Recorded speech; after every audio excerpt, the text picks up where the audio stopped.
یہ تصویر تضحیک طعن و تشنیع کا استعارہ بنانے کی کوشش کی جا رہی ہے، مگر اس تصویر میں ایک 19 برس کا ایک نوجوان بھی ہے جس نے زندگی ابھی جینی تھی، جو دنیا کی محفوظ ترین پناہ آغوش باپ کے ساتھ موجود تھا۔ ایک باپ جو اپنے نوجوان بچے کی خوشی پوری کرنے کے لیے اس کے ہمراہ گیا۔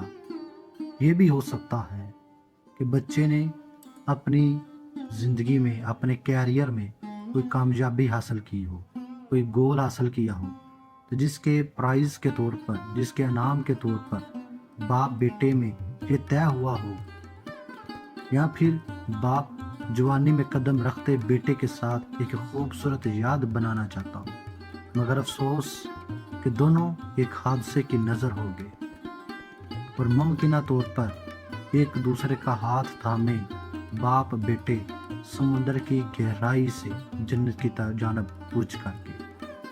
ہمیں مگر دکھ ہے کہ کوئی پاکستانی اتنا امیر کیسے ہو گیا کہ ایک باپ اپنے بیٹے کے لیے $5 لاکھ خرچ کر کے اسے خوشی کرنے کے لیے چل پڑا۔ حالانکہ سب جانتے ہیں کہ داؤد فیملی کوئی نودولتیہ فیملی نہیں ہے، بزنس فیملی ہے۔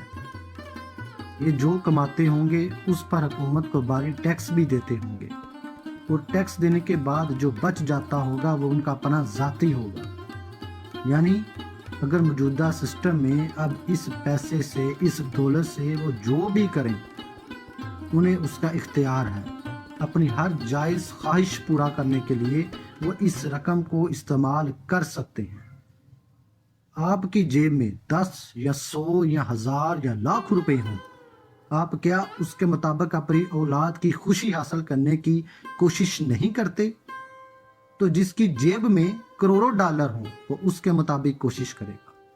دونوں کسی جرم میں، کسی غیر اخلاقی برائی میں پیسے نہیں جا رہے تھے، بلکہ باپ بیٹا ایک ایڈونچر کر رہے تھے، مگر ہمارا معاشرہ، ہماری سوسائٹی، ہمارے افراد، ہم خود اپنی نفرت کا شکار ہر صورت ان باپ بیٹے کو بنانا چاہتے ہیں۔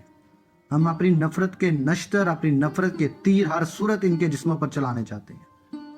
ہمارے معاشرے میں 10 روپے والا 100 روپے والے پر، 1000 والا لاکھ والے پر، لاکھ والا کروڑ والے پر اپنی نفرت کے تیر برساتا ہے۔ ہم مذہب اور اخلاقیات کا دستانہ پہن کر یہ تیر، یہ نشتر جو نفرت پر مبنی ہوتے ہیں، انتہائی صفاقی اور ظلم کے ساتھ دوسروں پر چلاتے ہیں، جبکہ ہمارے اپنے ہاتھ پر فقط محرومی کا ایک داغ ہوتا ہے۔